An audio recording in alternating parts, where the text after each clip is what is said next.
that young person, and we become so proud, perhaps. Mm-hmm. Always trying really, really hard, going the extra mile, and we quit all that with being driven and ambitious and all these things, all the good things. But until you said it in this track home, I did not recall. Oh yeah, that can be a sign. So help us as parents, as coaches and teachers, and all the people who genuinely know, looking for the best. We're encouraging the best. We sometimes even pushing, in if they don't love me, in a appropriate, responsible way to get the most out of that student, that child. Where is that line in between that and this? Well, I think that's precisely why this is so difficult, because there is no clear line in the sand when it comes to these things. There is nothing, that automatically says, wait, this is the drive from the child, and this is the drive because of sexual abuse or emotional abuse or something else that's going on, right?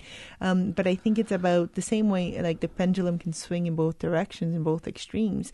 And I think it's about looking holistically at the well-being of a child, developing those, the communication and everything else. The same young lady whom I referred to, who was part of the Stewards of Children video, she had asked something. This is the Olympian? The Olympian, yes. So the yes. two-time Olympian. She had mentioned something to her parents.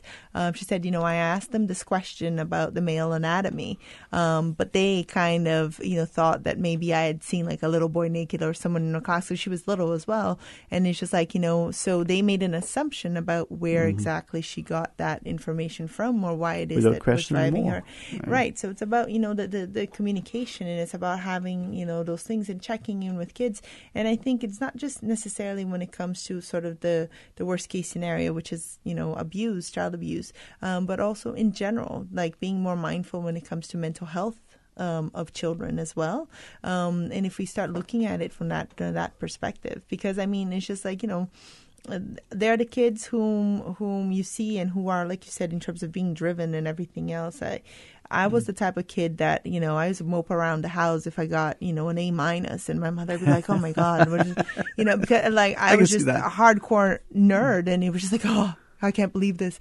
But, but it was just like, and then we had the relationship and everything else that she could just know that was just me being ridiculous. But I think, but at the same time, trying to figure out where that came from, what is it that you're working towards?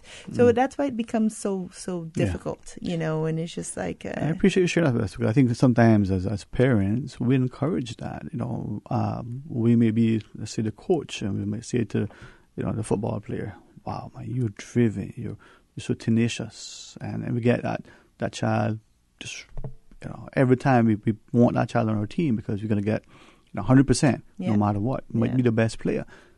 And is that because of something, or is that because, like you're driven, there's a bigger sort of goal. And it could be even in terms of it, like it didn't even in the Olympian's case, it ended up being she was a survivor of sexual abuse. But even in some of the other things, in terms of the kids, be it emotional or abuse or physical abuse, the fact that there's an expectation that they might perform, right? I mean, you've seen this in the news, mainly in the States, and of the sideline parents who kind of go nuts and whatnot when kids don't perform. And so you've seen sort of there are a lot of sports movies that talk about sort of this mentality of being in these sport fraternities and things kind of going very awry, and it's just like, so it comes to that, as far as I think maintaining this balance and trying to get to what's at the core of that. Let's ask as well, as you reference it, either I put the onus on us as parents, driven by us as parents, but sometimes it's the child. So we want the child to be in sport, music, arts, extracurricular, and we're busy, ourselves, very hectic, getting child from one, sort of activity to another. Then the child has either determined, my resume needs to look good to get into the college, to get a scholarship, so I need to be in this. And the Saturday is consumed. So is the Sunday and the Wednesday afternoon, the Monday morning before class. The child is doing well. is that... Well, and that takes us to the broader conversation of what does well actually look like, you know, and it's just, and we've done a really great job of making ourselves busy to schedule ourselves down to the T. We're doing whatever it is that, you know, and it's become a badge of honor to be busy, right? And it's just like, if you call somebody, how are you? Oh, I'm so busy. And it's just like, really? What are you doing? So, I'm just so busy. And, you know, and it's just like, it becomes, and we've passed it on to our kids. And it's just like, and I think that's part of the, you know, when you're talking about the vulnerabilities of children as well. And it's just like understanding the children are not mini adults, that you shouldn't schedule every last minute of their day, that they do at different times based on their, you know, developmental needs, that they need time to just have play, unstructured play, whatever it is. They just need to be able to do that, because you want them to have that opportunity to grow, to decompress, to do all of those things. And I think that it becomes a child who's sort of overscheduled, in which you have so many things going on. I think it does become more difficult for you as a parent to really try to gauge where they're at when it comes to, you know, emotional well-being and behavior and all of that, just because a lot of times it's just like, well, maybe they're just tired this week because they have so much going on, you know?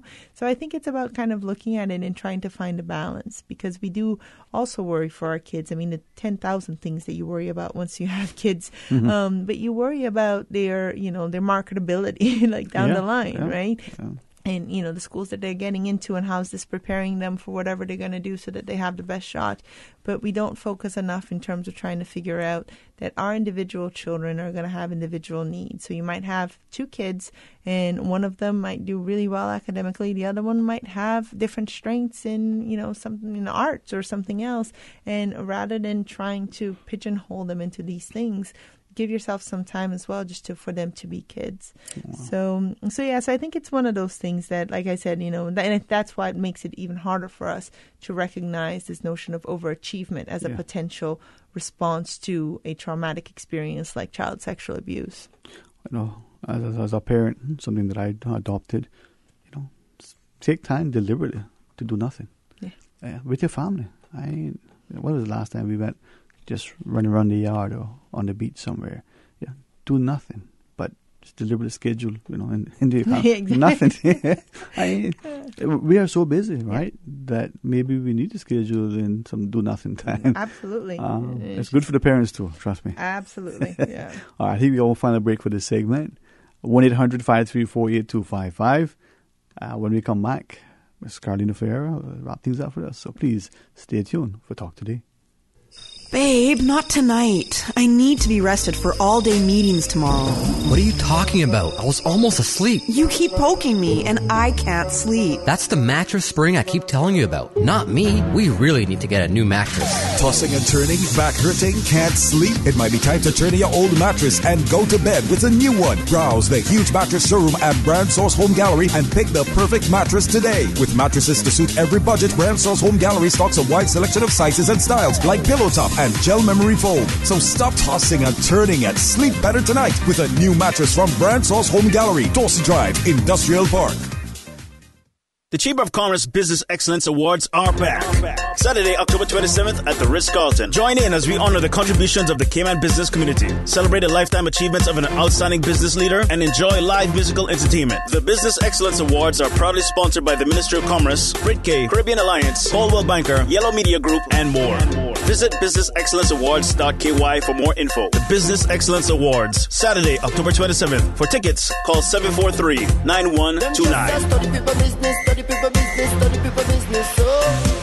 The summer party has started, so watch out for great mobile deals and amazing free gifts from Flow. This summer, get the LTE Stream and Talk prepaid combo that suits you on the fastest 4G LTE network. Share the summer fun with a Flow Large Up combo for $19.99 with 2 gigs of data and 500 minutes to any local number. Plus, you can get free gifts from Flow, like barbecue grills, groceries, and air travel vouchers. Visit discoverflow.ky for more. Terms and conditions apply. Get your Flow prepaid combo and say, watch out, summer. Talk today. But I do have some questions. Talk today. Cayman Islands' foremost listeners' participation program. Talk today. Because there are more questions than answers. What the public is saying. Waiting to take your calls right now. Sterling DWAYNE EBANKS.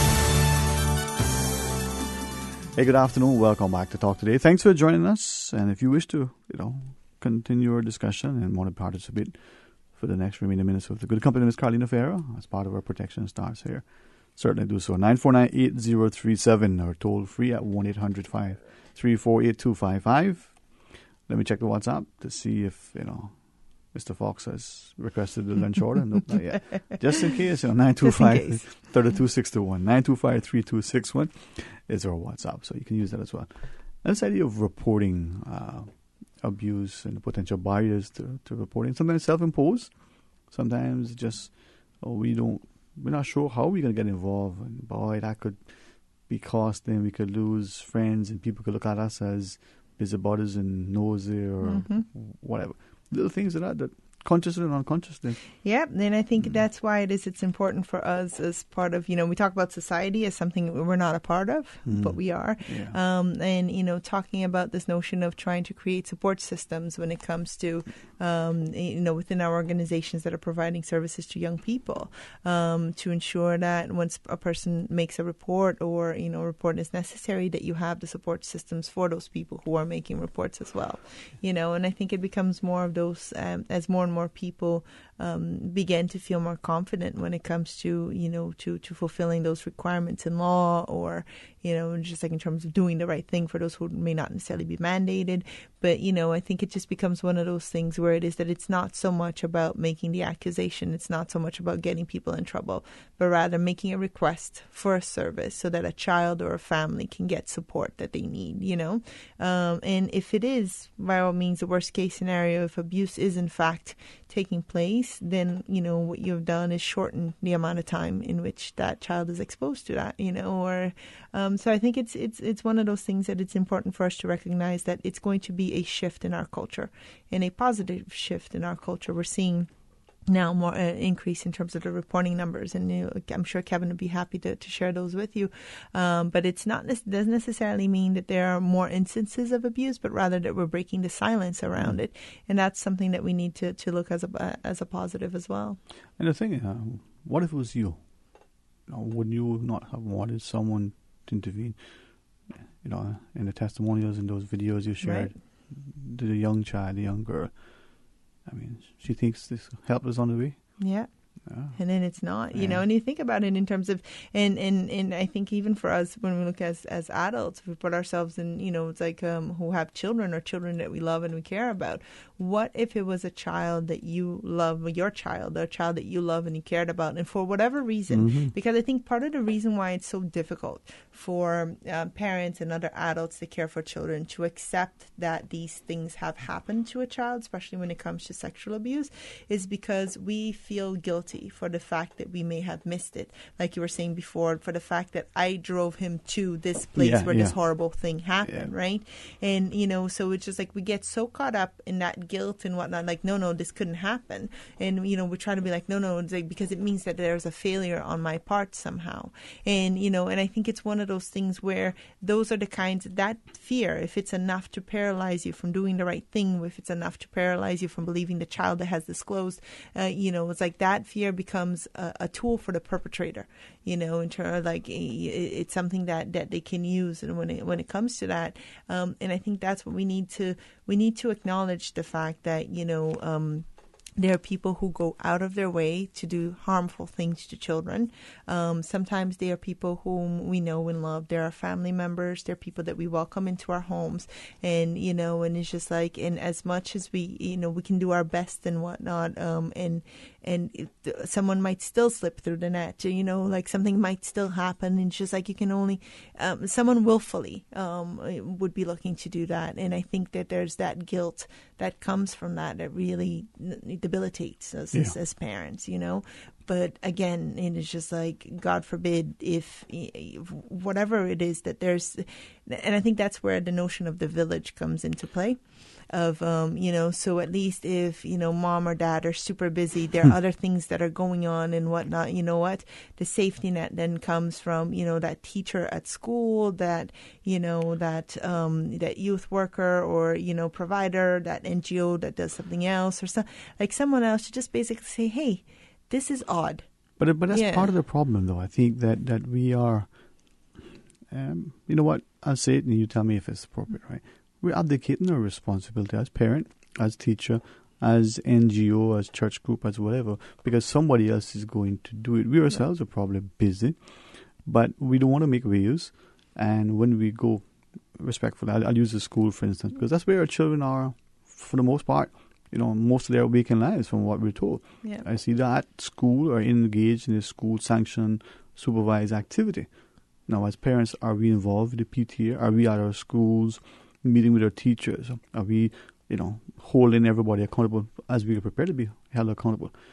We're probably, willing to accept the authority of the principal or the whatever that title is these days, even when we say, that person's a troll. We need to hold that person accountable. We are allowing some people to be in positions where, honest to goodness, we should just take them and put them aside because they're not in the best interest of our children.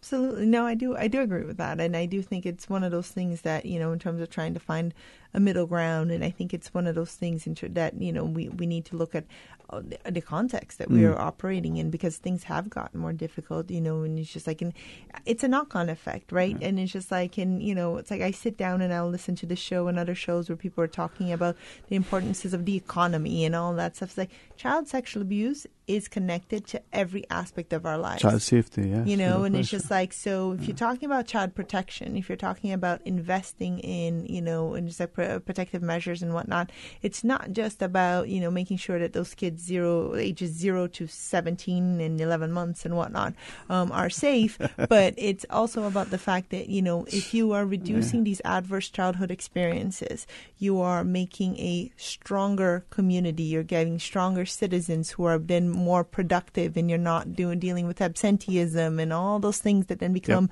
what we define as a culture of entitlement. But really and truly, we're talking about damaged people who haven't had a chance to heal. It's all interconnected. Yeah. I'll share with you something. I don't think that this is betraying any confidences. I learned so much from my students. I honored that parents would allow me to access to their children and help. One parent said, "Well, I'm glad you're around because I'm not quite sure what to do." I'm thinking, I got sisters, I asked them. So these different students, different ages, different interests, and so on. Right? All have taken license, and I've said to them, I'm going to have a question, I'm going to try something, and you can. So they're now aware of a little sort of experiment. Because of them, they've determined that if they are educated, right? You can define it how you want. They make better informed decisions. And one of those things is about their health and wellness. So a little bit of exercise and activity, being conscious about what they're eating and the like, and some physical activities for the exercise. So the older students who are starting to understand about endorphins and hormones and all those things, they're sharing things, and I'm trying to marry some of those older ones with some of the younger ones, but not as easy as I thought it would be, right? That sort of informal big brother mentoring sort of thing. So this little group, what you shared, I'm going to share with this other group. And so they're trusting of me to do it appropriately. But I found that they've determined that if they are educated, informed, aware, they become more knowledgeable about good choices, right choices, and then they're making. So much so that one, she said, listen, I now understand that if I eat less of this, then it's healthier for me and makes me do this. On her own, through discussion as a group. I'm thinking, wow. So if we're doing that in our community, just like you said, all that's interconnected, that economic choices that we were worrying about down the road have already been taken care of because they're making the choices now, and I use the word because of education. Right. Not all of them are going to be MBAs or LLBs, but they're all going to be educated. Right.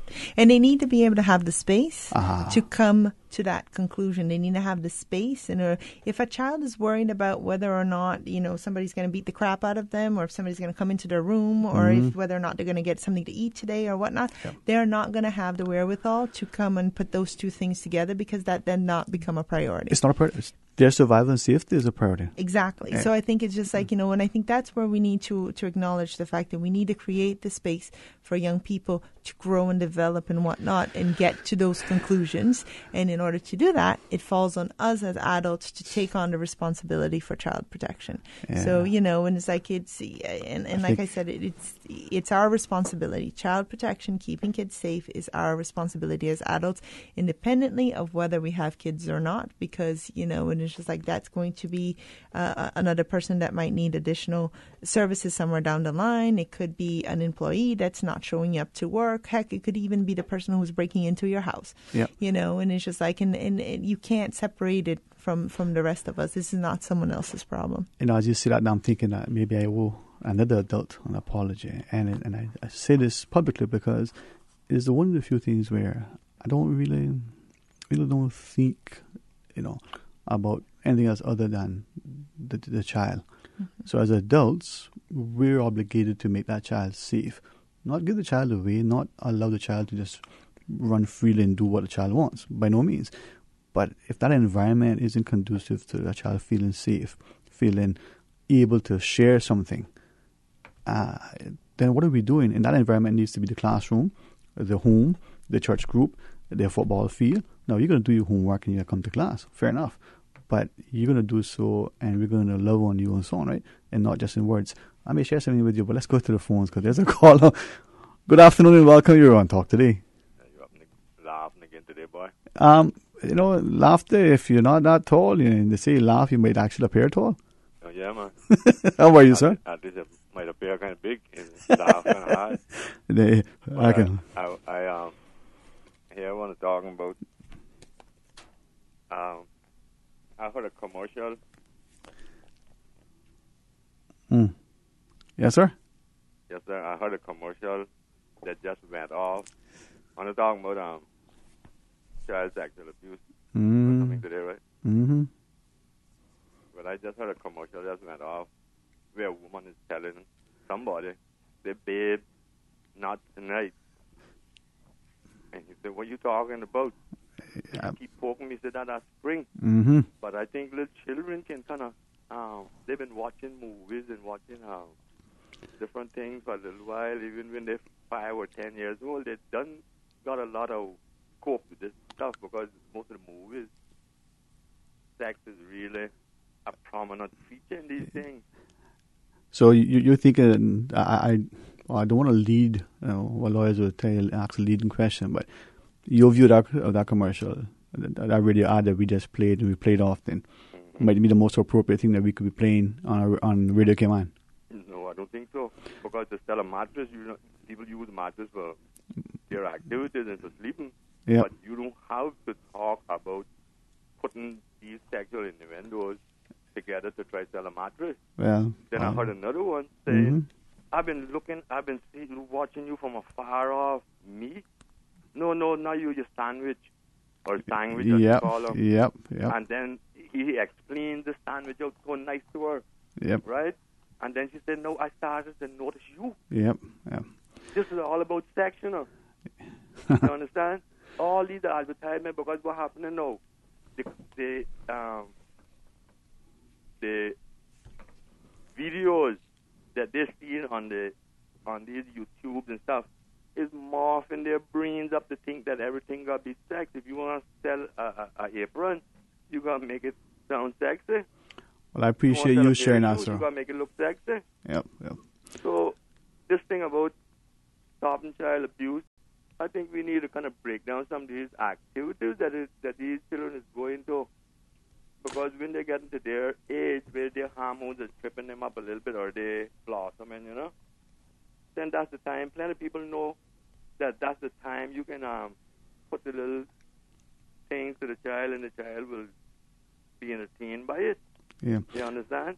I share your view, man. Parents need to pay more attention to their children when they're getting their hormones rather than paying attention when they're little babies. Because when you drop them off, okay, the coach is waiting on you. The coach waiting on you.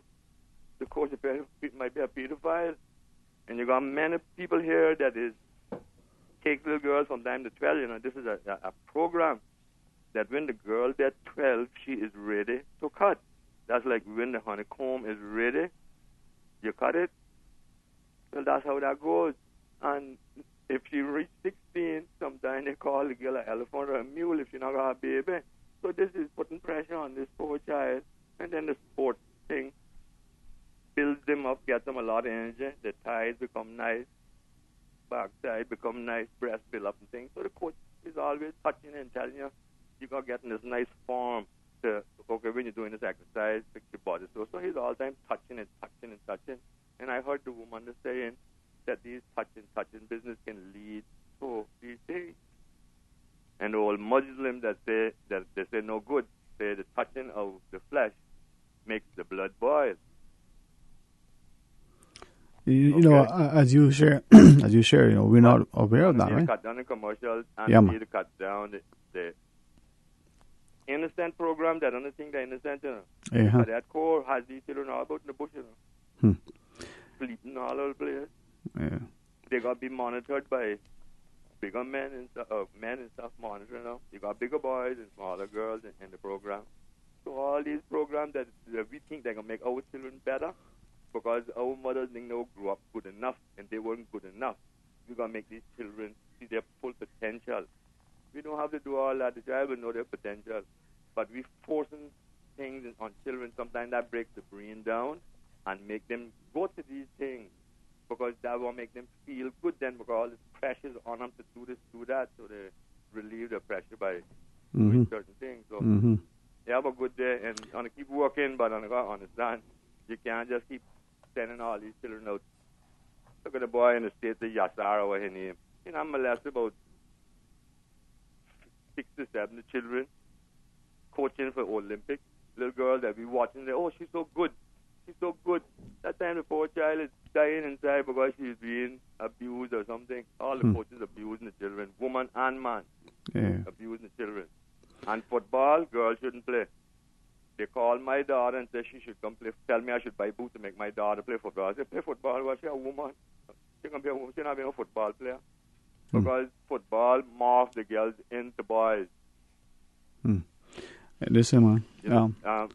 Here it is. When the girl steps onto the field, before she steps on the field, she's a girl, right? But as she get on the field and a player on the football field and a player chasing her, the rest of the team calls out or the coach calls out who's on her. Who they call to say is on, another woman on or a man on. So they morph them right into boys and stuff by doing this stuff. And then when they get up bigger, a couple of days ago I spoke, and they said we can't choose for people who don't want love, but after a child gets in a scene by the same sex or whatever, when they're younger, they might just go to that when they're bigger. You understand? So, something to consider. No, it's not something to consider. We got to do something about this stuff. Yeah. Well, no, the dimensions of sexuality don't actually work that way, but I do think that it's important for us to discuss the messages that we do send to boys and girls when it comes to, the sort of what they're at. I mean, it's just like I think it's one of those when we oversimplify it, right? And we try to talk about how girls become boys by playing something like football and all of that, and it's just like we tend to convolute the issues, you know. And I think more importantly, in terms of all the things that the caller was saying, that we do need to start working towards, like, so now we have mandated reports and all of those things, but the reporting is really just an after the fact. We need to look at, the development of national standards for youth serving organizations so that you are creating that safe environment before that child even gets to your service, your program, or anything else. Yeah. Let's take one other call. Hey, good afternoon and welcome. You're on Talk Today. Hello, good afternoon. Good afternoon, Dwayne. Hey, my friend. How are you today? Okay, and good afternoon to you guests. Afternoon.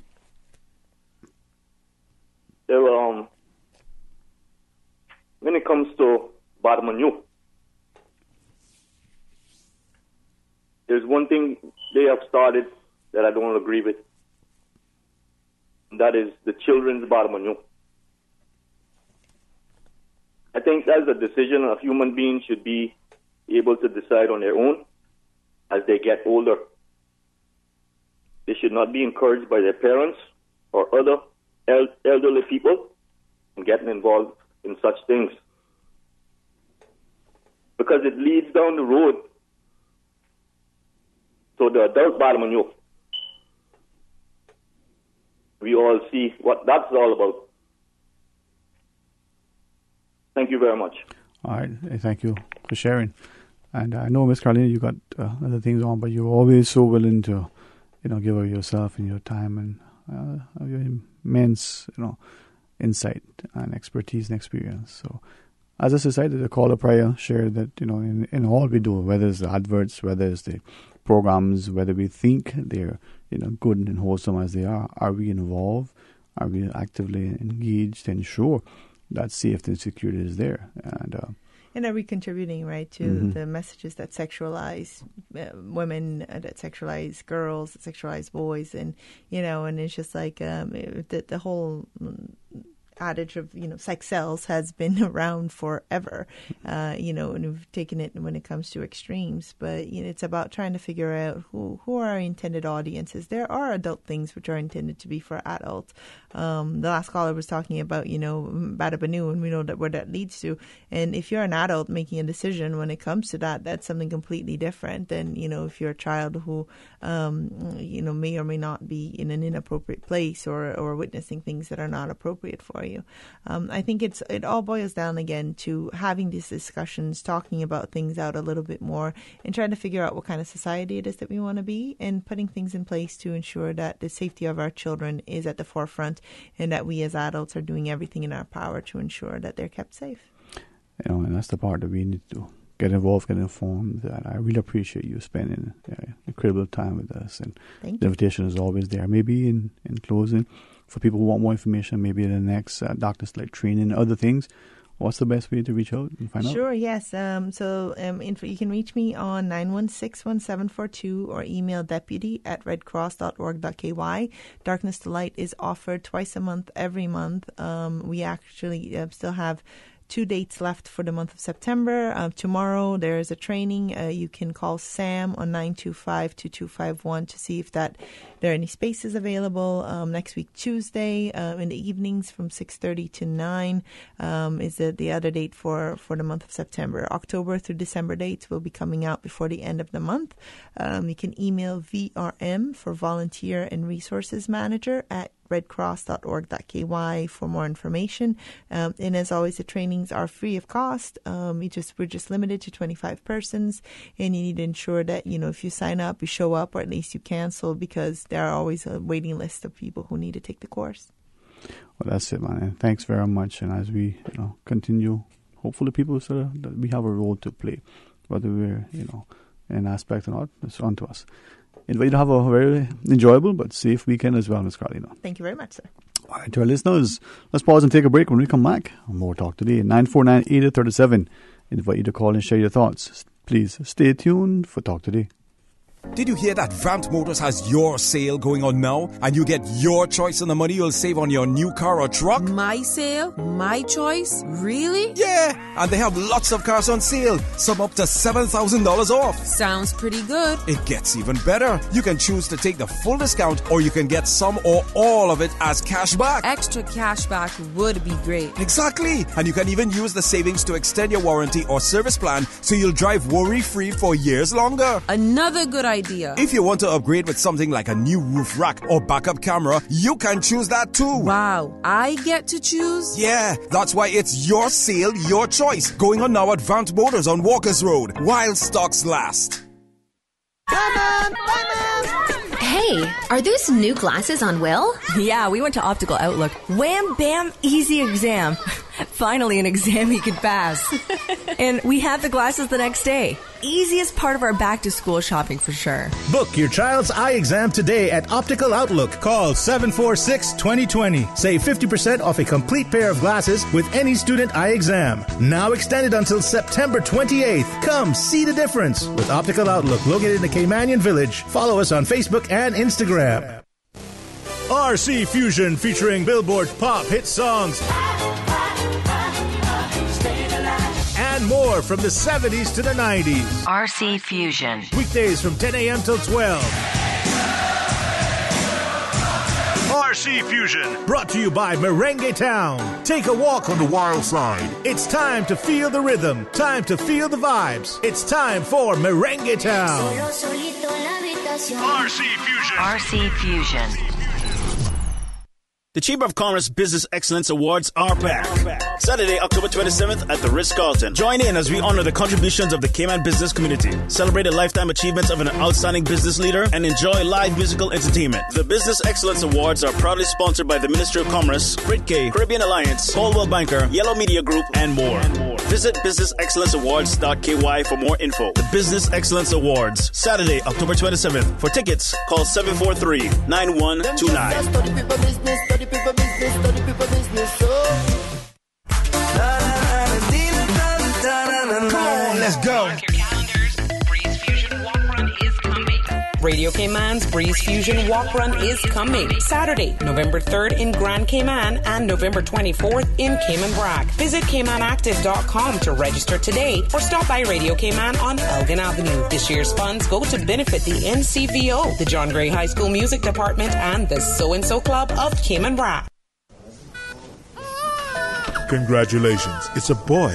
During the greatest events of your life, whether or not you have the right health insurance coverage should be the last thing on your mind. That's why at Fidelity Health, we are committed to helping you get matched with the right plan to suit you and your family. We offer a range of plans to suit your budget, plus access to a network of quality care throughout the Caribbean and the USA. You can relax and enjoy life's greatest moments when you are covered with Fidelity Health. Call us today at 949-7822 for a free quote. Brand Source Home Gallery has been appointed the exclusive Cayman supplier for Duravit bathroom products. Duravit is the leading international manufacturer of bathroom ceramics, tubs, and showers, recognized around the world for beautiful, functional products. Winner of top industry awards, Duravit collaborates with leading European designers to provide the most elegant and innovative bath products. If you're ready to bring style, comfort, and innovation to your bathroom, visit Brand Source Home Gallery to see the new Duravit showroom and meet the in-house bath designer. Whether you're planning a functional family bathroom or a personal spa retreat, browse the Duravit collection and be inspired. Brand Source Home Gallery, delivering a new standard in custom designed bathrooms. Brand Source Home Gallery, Dorsey Drive, Industrial Park. There are times when you need to stand and fight, and times when it makes more sense to hunker down and ride it out. I'm Charles Whitaker, reminding you that you need to know where you are going to safely shelter before the storm strikes. For more information, visit caymanprepared.ky. Talk today. But I do have some questions. Talk today. Cayman Islands' foremost listeners' participation program. Talk today. Because there are more questions than answers. What the public is saying. Waiting to take your calls right now. Sterling DWAYNE EBANKS.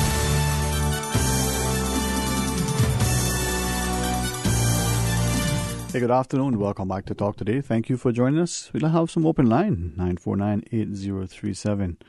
Or toll free with the compliments of Flo at 1-800-534-8255. We invite you to call to share your thoughts with us.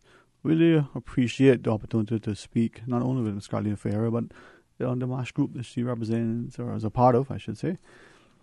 And hopefully, as we look at this whole issue of making our children safe as possible, as educated, informed, as aware, as confident, and as well positioned to be able to not only pick up the mantle, but to enjoy, their time as children and to be, responsible contributors to our society. And as they get older, perhaps families of their own. Starts with us making sure that now, from a very early tender age, through their teens and adolescence and into young adulthood, that they know, they're well grounded. And it's for us, as the adults, I believe, to make sure of that. 949-8037, 1-800-534-8255. It's a fantastic Friday afternoon, and even though our guests are not here, hey, why not take the opportunity to share with us? Use it as open line. Now, it's a quick sentiment expressed to us off air. The caller prior referenced some of the, adverts, one in particular, but he referenced two specifically, and a couple of the others called said, not just on Radio Cayman, but on the other media, named a few outlets, but very, how do I put this, he said very disappointed that he's seen some of this stuff creep in on Radio Cayman as well. Maybe we getting with the times, maybe we devaluing, what we probably think of and take for granted as a society. Maybe we just see it as being competitive. Maybe we're unconscious. I'm not sure, but perhaps we just need to be called into check as a people, as a country, and trying to appreciate. And there were times when the legs of people like Ms. Daphne as a legislator had shared that on our streets as the people walked, that we would walk with a semblance of decorum and cover up, as it were, not just our bathing suits in our shops or on our streets. Perhaps the advertising of certain things and the display of certain images in our print media and on our television, news, and had to conform to a certain standard. Maybe we're just too accepting of certain things, and given that the way things are changing globally, hey, it's part and parcel and par for the course in this country. But what about the way things are written in the headlines, images of accidents? Do we remember when there was an image in a particular print publication of the police officers with their guns? For some, that was very shocking. For others, it was just, this is just a sign of the times. Now, when we compare what we see in Cayman to what is the norm in other places, because of the reach of global communications, there are those who say, well, you're not, insulated from it. You shouldn't be as if you're isolated from it. But is it that, or as the fellow shared, it's about being able to dictate a certain ethos to ensure that you understand this. Whether it's in your office, you expect that, staff wear, certain attire. Is that any different than what you ask, of your students in your classes with the school uniform and a dress code that you're asking of your society? He says, for instance, you remember traveling, and this isn't, he said, one of those countries that overly religious or, considered to be archaic, but it catered to a particular clientele. But they said, when you come off the beach, for instance, and you go into the dining hall, we expect that you put on certain clothing. You can't be just out of the pool or the sea and straight into the dining chairs. You need to change and make sure the sand is off your feet, the clothes are dry. Out on another section, well, you could eat and drink if you wanted to, but that was, because that was how that was set up. In this section, this is what is required of you. Let's go to our phones. Hey, good afternoon and welcome. You're on Talk Today. Good afternoon, Sterling. How are you doing? Very thankful, sir. How about yourself? I guess I'm in the same situation as you are. Thankful. Amen, brother. Amen. I want to say this in a good, respectable manner. Mm-hmm. I think it was today's Friday, probably Wednesday. Was it Wednesday you had the Minister of Tourism and Mr. Harris on the show? They were on Tuesday, yes, sir. Okay. Yeah, I'm a little bit disappointed that, I called in last and I was on the phone there and I didn't know anything that happened until the show was finished, actually. Mm. Okay? I'm not here to tell you how to run your show, but I will say this, though, that you might want to consider on your show that giving callers a little leverage to intervene and have their little piece said. No, I really appreciate you giving me some feedback, and I can take it on board to make it better. How would you propose that we make that adjustment? But I couldn't say it then, but I can say it now. As a generation of, probably fifth generation of Caymanians, I am extremely concerned that the direction in which this country is going, a little country like the Cayman Islands, maybe 80 square miles, in the enormous amount of development, everywhere you see land being cleared, buildings going up.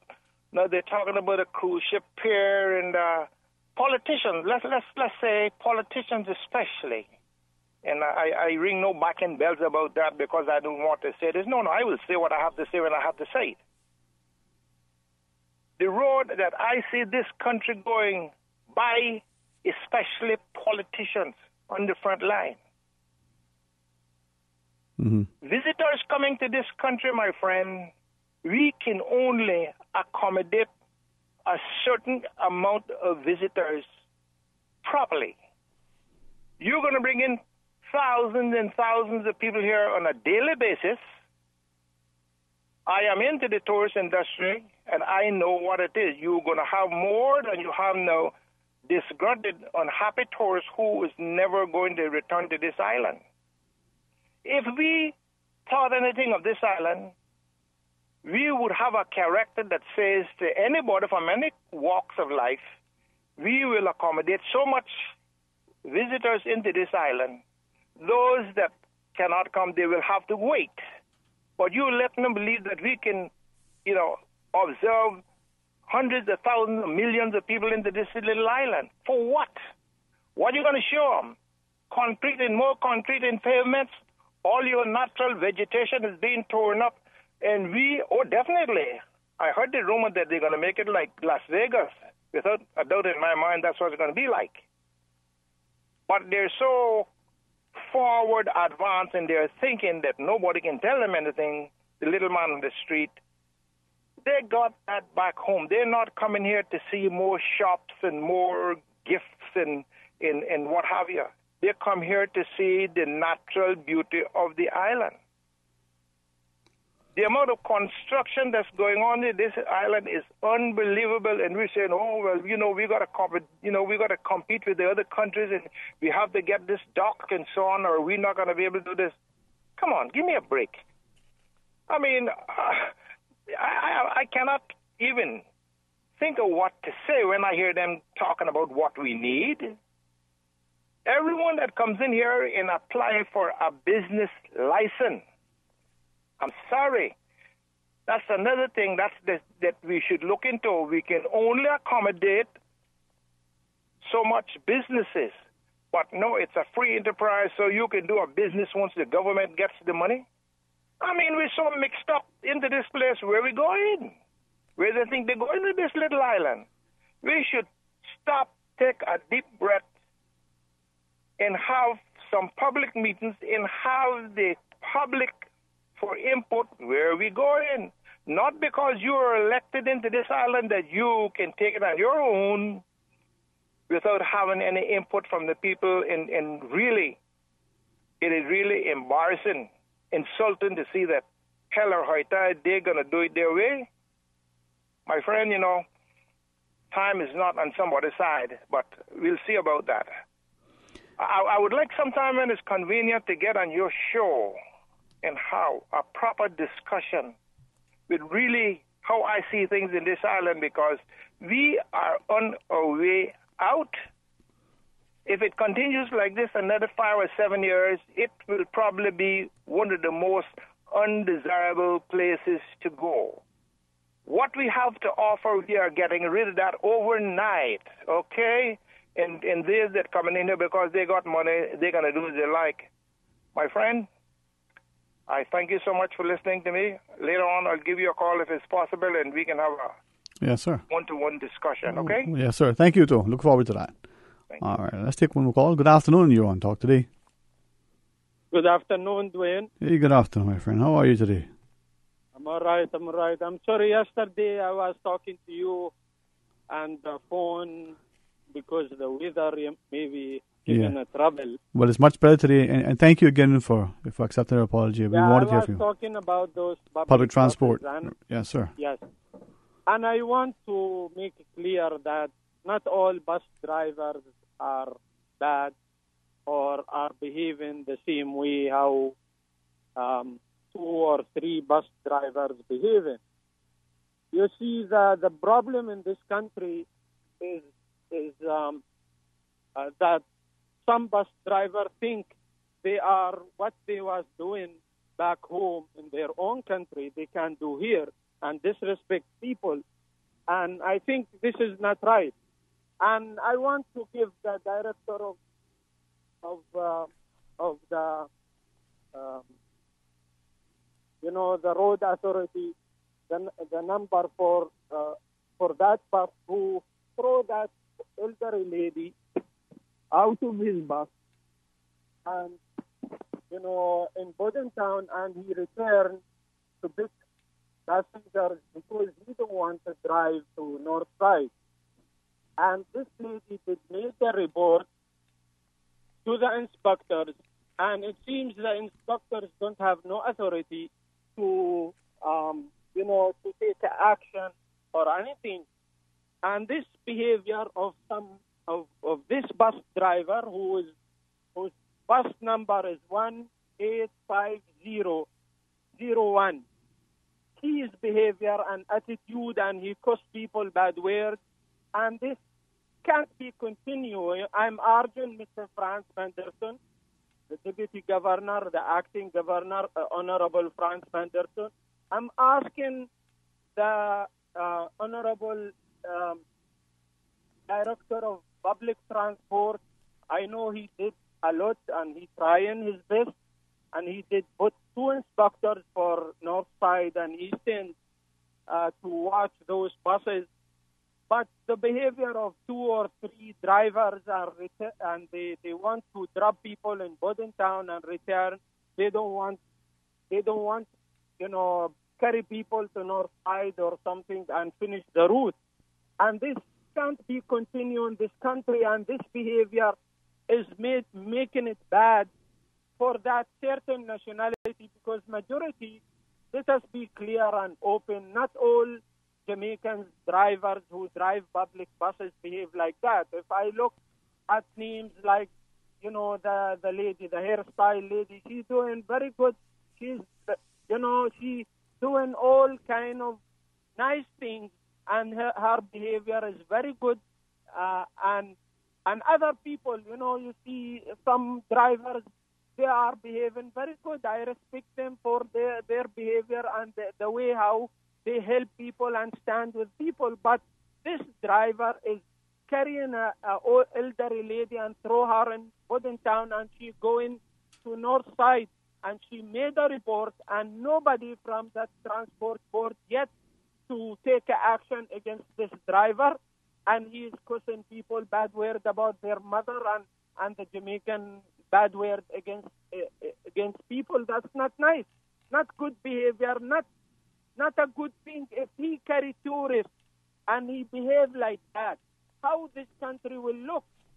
We are trying to make this country look good, and we are respecting people. When tourists come to this country, every one of us trying to direct them where they're going. We trying to help them to give a good picture about this country. If I am a foreigner who come to live in this country and I don't give a good picture about this country, I shouldn't be here. Immigration department shouldn't renew this bus driver work permit. I'm urging the director, the chief, the acting chief immigration officer, Mr. Bruce Smith, to look at this driver work permit and cancel it and deport him from this country immediately, because at his behavior, this driver against. But now you've made have you made the report to the public what's it called, the public transport board? Yes, the lady, she made a report. I myself made a report, and other people made a report against this driver, and no action. It is the board, the transport board, should take an action. Right. Well, that's the thing, that lack of enforcement sometimes of what people, across the board, not just in that one, but in other areas. Without dismissing what you share, would you allow us just to pause now, take a break? We're a bit off. I do apologize. I'm listening to you, not paying attention. We'll talk again some more. All right. When we come back, we'll talk to you. Please stay tuned.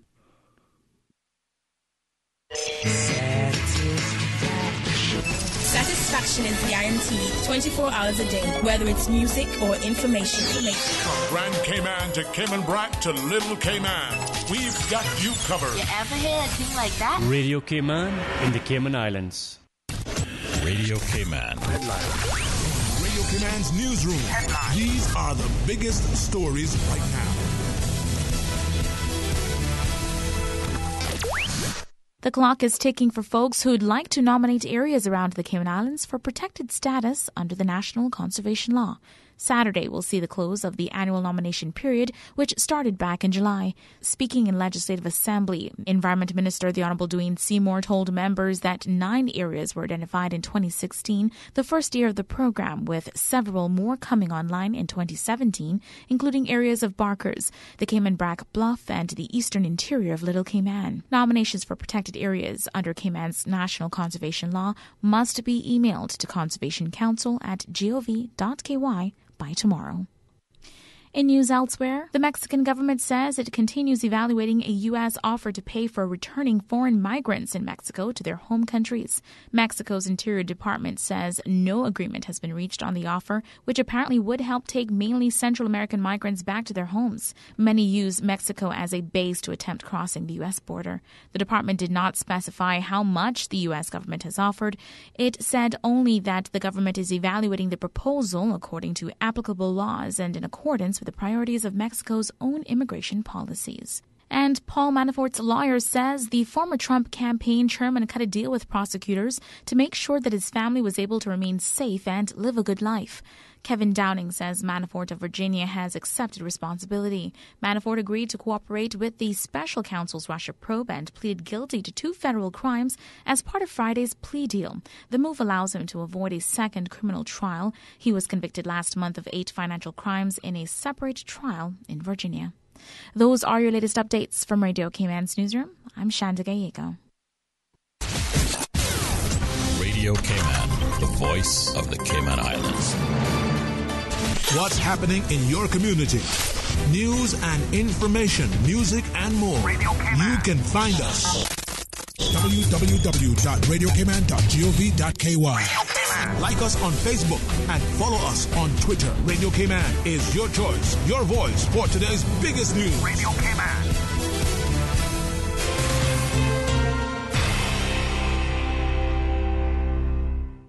Radio Cayman invites our listeners to join us on Sunday, September 16th for a live broadcast from the New Testament Church on Polack Drive on the Bluff, Cayman Brac.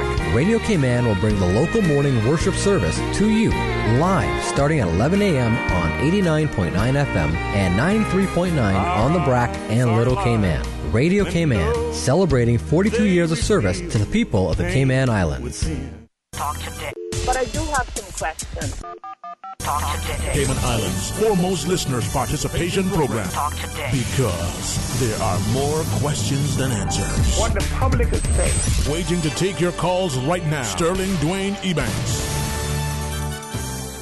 Hey, good afternoon. Welcome back to Talk Today. It's open line 949-8037. Or toll free, 1-800-534-TALK, 1-800-534-8255. Call and share your thoughts with us as we invite you to be part of our discussion on this truly fantastic Friday afternoon. Hopefully you're still being vigilant about the weather systems, and thankfully in prayer for not only our security and protection, but for others who are maybe in the path of some of these weather systems in the region or anywhere around the parts. 949-8037 or 1-800-534-8255. Quick email came through in relation to the port. This one, as I look at it quickly, is asking a simple question. How is the port development and the new National Tourism Plan sort of compatible? 1-800-534-8255 or 1-800-534-8255. Hey, it's one and the same. Give us a shout and share your thoughts with us if you choose to use the 800 number, or if you want, you can call us directly at 949-8037. 949-6990 also works as well. And if you prefer, well, you can always send us your thoughts on our WhatsApp, 925-3261. One individual is now sending us a quick comment, and this one says, how is it that we spend more time looking at issues relative to people's personal lives than we do about the economy or the environment or education? Now, I think from what they sent just prior to that, obviously they alluding to government's increasing involvement in trying to regulate what people do in terms of their choices of spouses and the like, referencing the recent announcement that in our society we need to be much more respectful of adults' personal choices when it comes to their partners and the like. I think as this person shares this sentiment, perhaps it's important that we look at a couple of things. How do we balance, on one hand, what we believe are things that are important to us, and the other, be respectful and accommodating to those who may have different views. Now, can the two coexist? Or is it a case that if you pursue one, you're sort of forgetting about the other? Or if you hold fast to that thing you believe is your ethos, you're not considered to be tolerant and accepting, or even in, as this person shares, even sort of informed, enlightened. I think maybe a better choice. But 949-8037 or 1-800-534-8255, or you can WhatsApp 925-3261. Suggestion here from one of our listeners in relation to the cruise port. This person writes that, why is it that the government believes they're putting forward such a massive expenditure at this time on a facility in that existing location will be the panacea for the economy of the country? The tourism sector says the tourism sector will continue to strive. Will not. Important to read all the words. Will not continue to strive unless we address the imploding issue. That is, the way our guests are being treated. From those coming out to the cruise ships to those who are being served within our hotels and restaurants. We're failing to appreciate that they are not given value for money. They're not being given a friendly approach. And for some, they're seeing more. Sorry, let me screen over to the side. For some, they're seeing more as an inconvenience than as an accommodating guest. What do you think about that? Let me ask the question based on what this person writes. That we're not treating our visitors or guests with the same level of respect that we once did. That when they come here, irrespective of who they're interacting with, we are the ambassadors, the employees. Well, whether we own the business and it's a sole proprietorship, and we're the person who's interacting with that customer, are we giving them value for money? Are we being respectful and professional in our engagement with our client, our guest, our customer, whatever that word is that we're using? Or is it, as this person has shared, that we're not extending that level of service, I guess by extension, suggesting that it's not professional nor courteous, that it's not offering value for money. 949-8037, let's go to our phones. Welcome. You're on Talk Today. Okay, 949-8037. You can share your thoughts with us if you so choose. Sometimes the best way to know what you're thinking is for you to share it. Let us not assume or guess at what is it on your mind.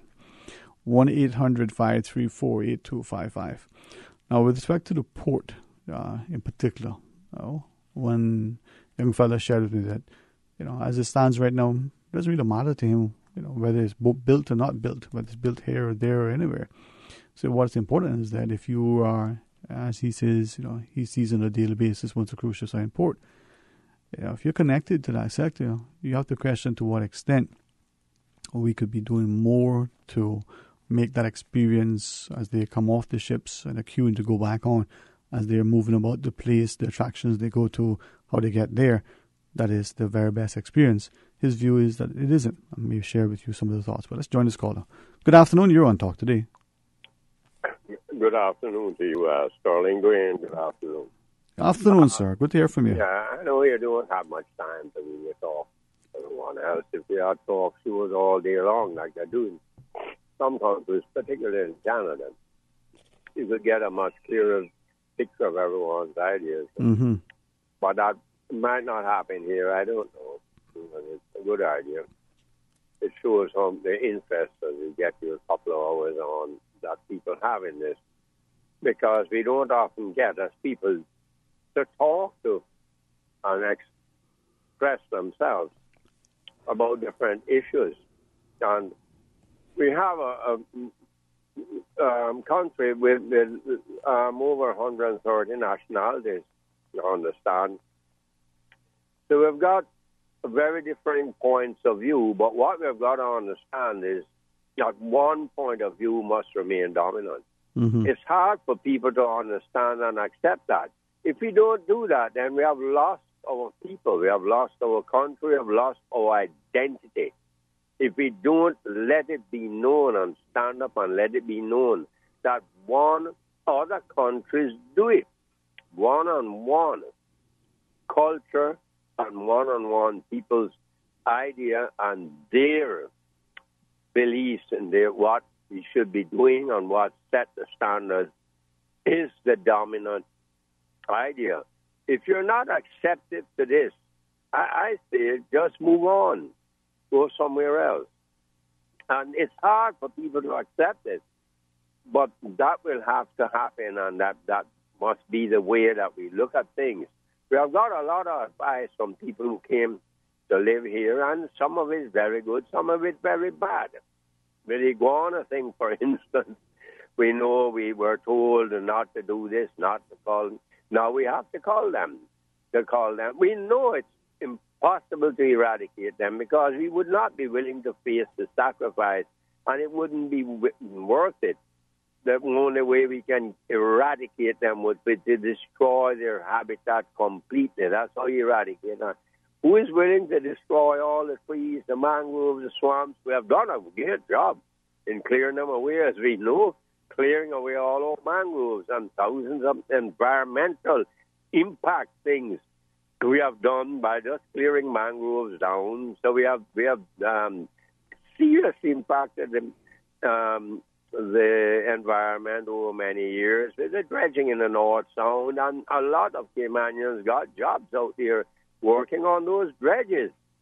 You're not too young to remember all that in the 80s and 70s and then 90s in particular, with the dredging in the North Sound and then land filling and the excavations, and a lot of the land that young people 40 years and 100, a little older, now see was not land before. It was mangroves and swamps and ponds or whatever you want to call it.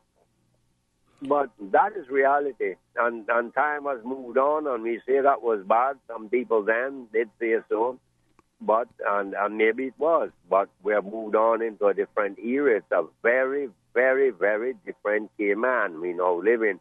It is very hard to accept that fact.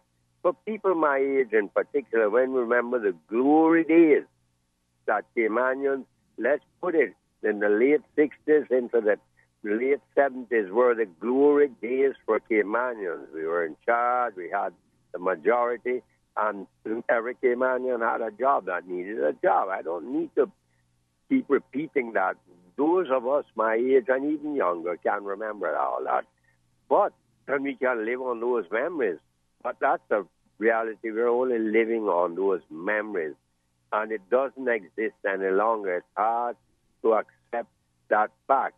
We will move on, we will do certain things, and we will be divisive as long as we continue. We are going to be divisive. We are going to want to say, let me have my way, let me have my opinion, let us do things the way I'd like it to be. And people who get up and say, well, I'm neutral, but I'm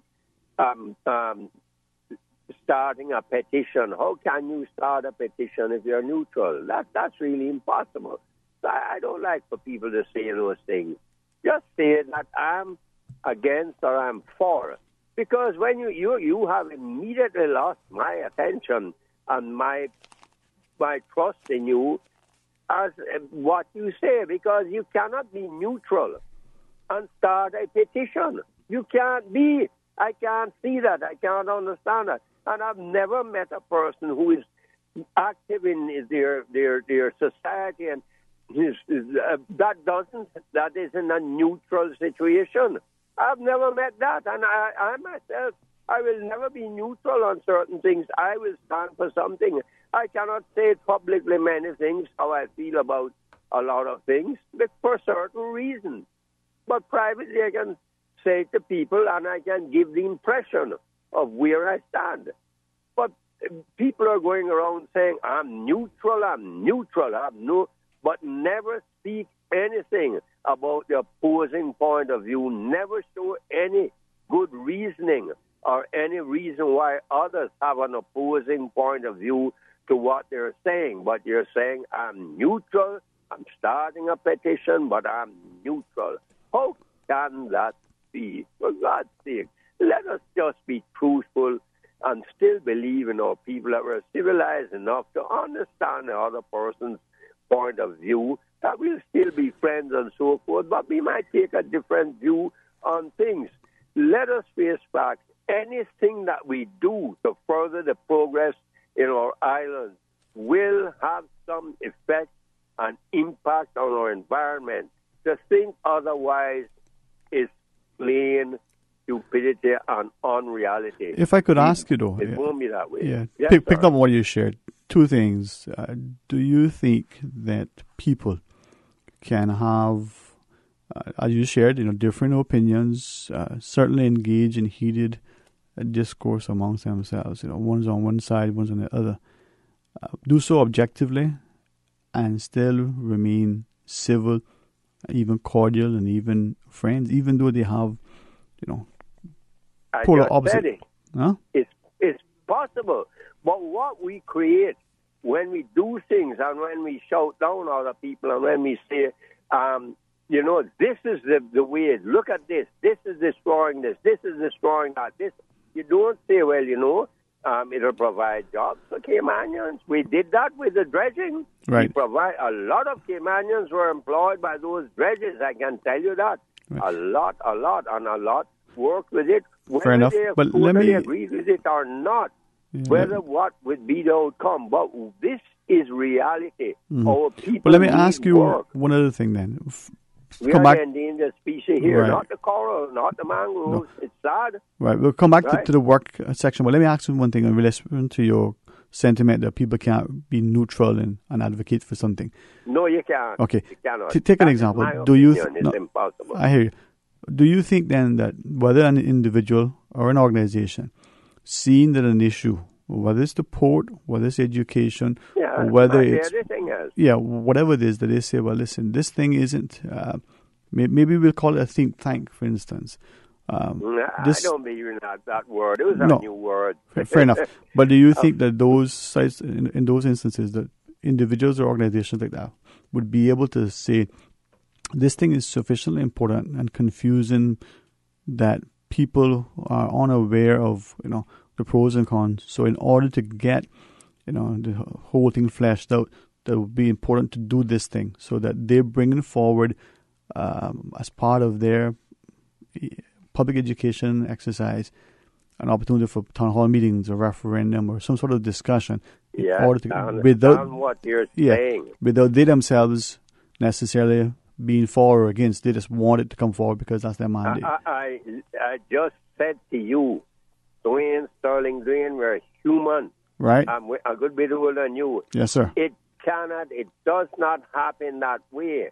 I'm not saying that your intentions aren't good or bad. Right. That is not what I'm merely saying is this. Do not tell people you're neutral. It's not possible to be neutral in life. Right. But you're not referring to me when you say, or are you? I was making sure now because I don't want people joining. No, listen to me carefully. Right. You yourself aren't neutral, but you have to appear to be unbiased to do your show. But being neutral and unbiased is not the same thing, right? Right. Being neutral and unbiased is not the same thing, right? There is a fine line between it. Mm-hmm. But the unbiased part of it is closer to what you're saying. Mm-hmm. But the whole point is this. Okay. If I'm trying to say, anyone with any intelligence can say to themselves, well, let me think, is this good, isn't that bad? Right. That's when you go to the polls, you do the same thing. Is this person thought, that's why they have political meetings and campaign things. But the same thing will have to happen with a referendum, whether it be for the port, whether it be for whatever else in the future that we may face. There will be other issues. Let us face facts. There has to be a way that you who are promoting something will say, listen, I am for this, but I'm quite willing to hear your point of view. Just say it that way, because even a judge, let us face facts, my friend. You're human. The only human being that ever dwelled on the face of this planet, the greatest one of all time, our Savior. Amen. He was neutral, he was unbiased, but he let you know one thing for sure. I am the way, I am the truth.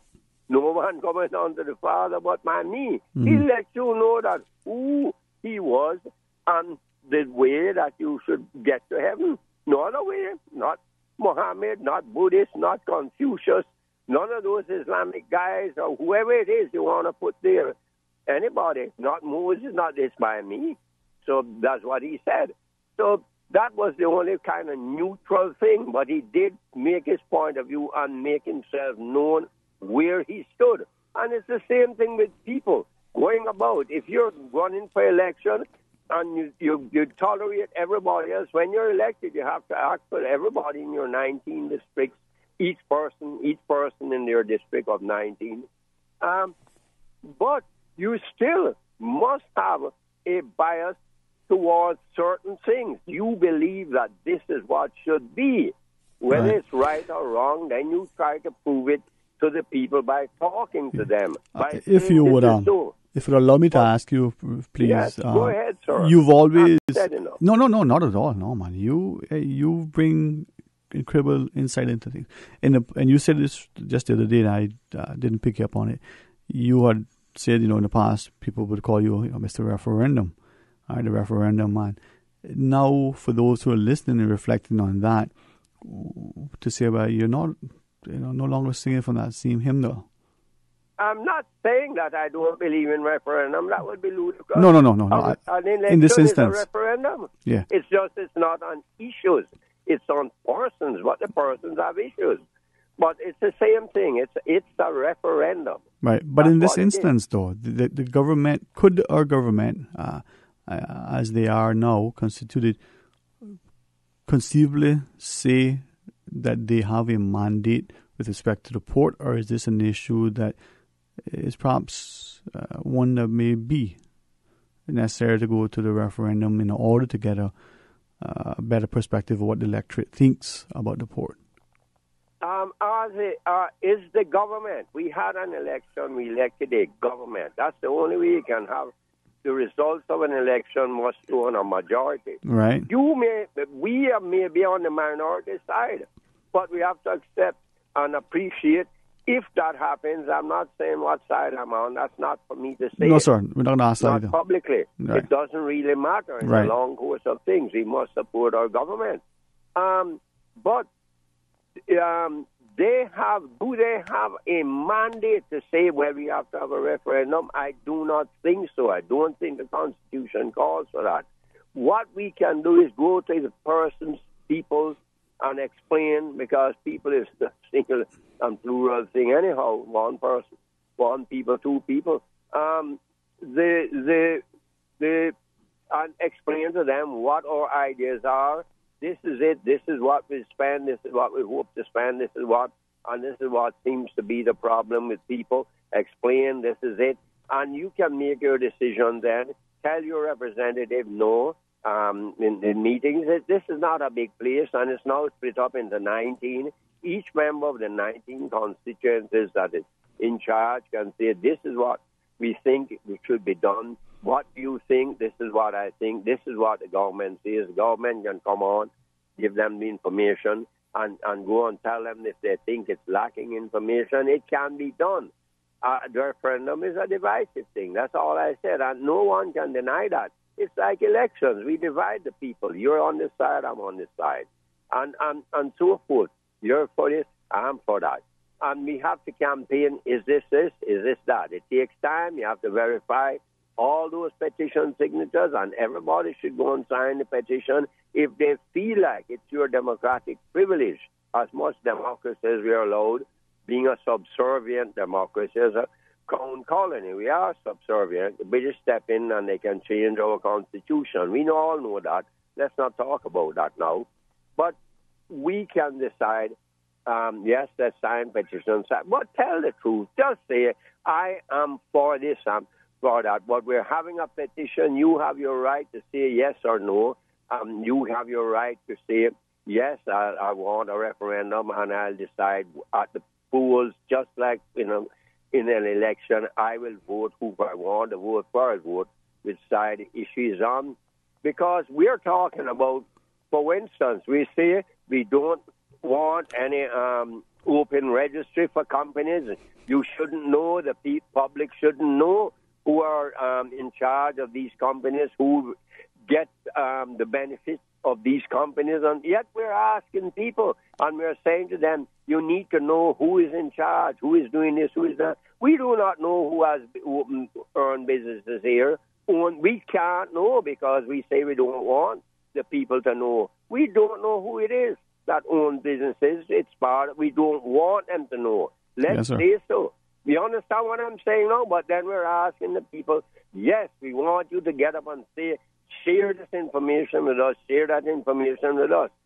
Isn't that a little bit ambiguous? If you want them to know certain things, but you don't want them to know certain things when it's necessary to keep the money rolling in the financial world, what are we telling the people? What kind of message are we saying? You can't know the beneficial ownership, but when it comes time to things like this, yes, you better know, maybe you better know. This is the point I'm driving at. Let us be real with the people. Let us be honest. I stand here, I stand there, but I'm putting out a petition. I'm not neutral. For God's sake, I'm sick of hearing that word when we know the people who, by their speech, are saying nothing good about any other side of it, but are saying that I'm neutral. But I can't show you the good points on the other side. That would be a neutral person in my way to interpret the term neutrality. That would be it. Say where side you're standing on, and just say it, and don't put about this foolishness about being neutral. That's my way. I'll be castigated, I'll be cursed for what I'm saying. But I'm saying this to try and stop this divisiveness that I see coming amongst our people. It's not good for us to be divided any more than we are. Remember, we are a minority in our own country, a very unique situation.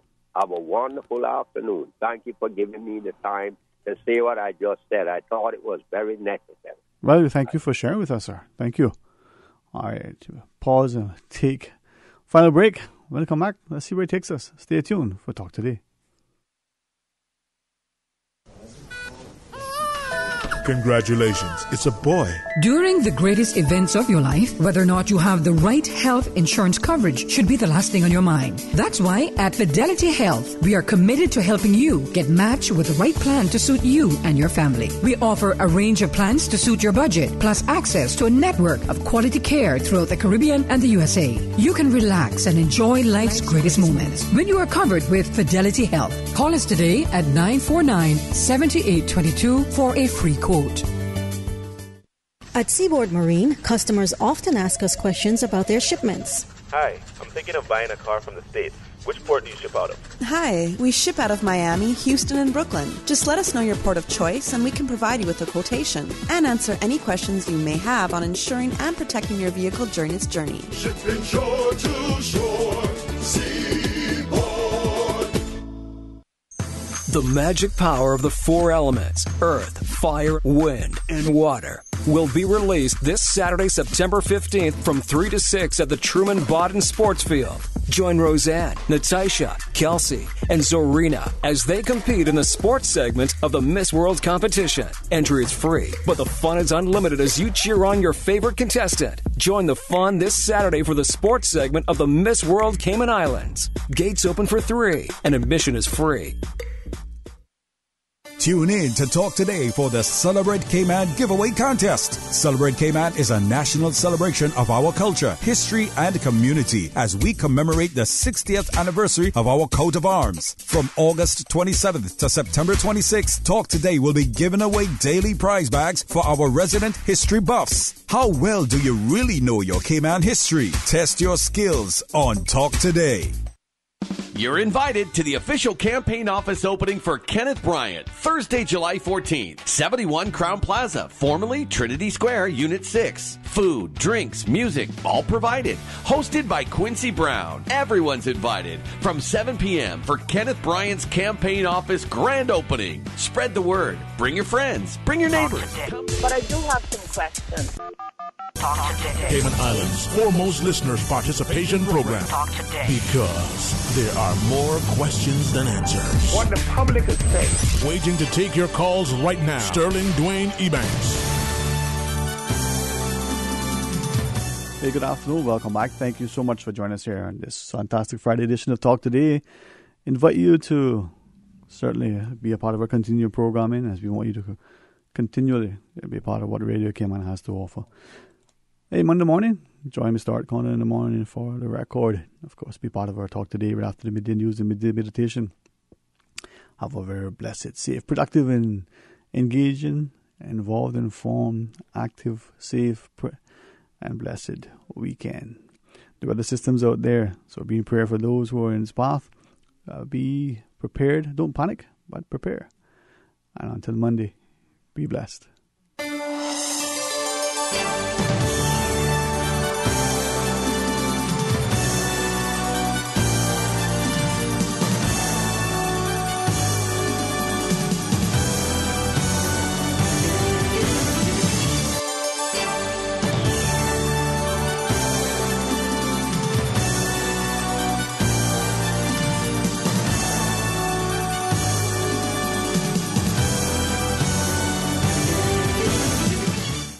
Radio Cayman invites our listeners to join us on Sunday, September 16th for a live broadcast from the New Testament Church on Polack Drive on the Bluff, Cayman Brac. Radio Cayman will bring the local morning worship service to you live starting at 11 a.m. on 89.9 FM and 93.9 on the Brac and Little Cayman. Radio Cayman, celebrating 42 years of service to the people of the Cayman Islands.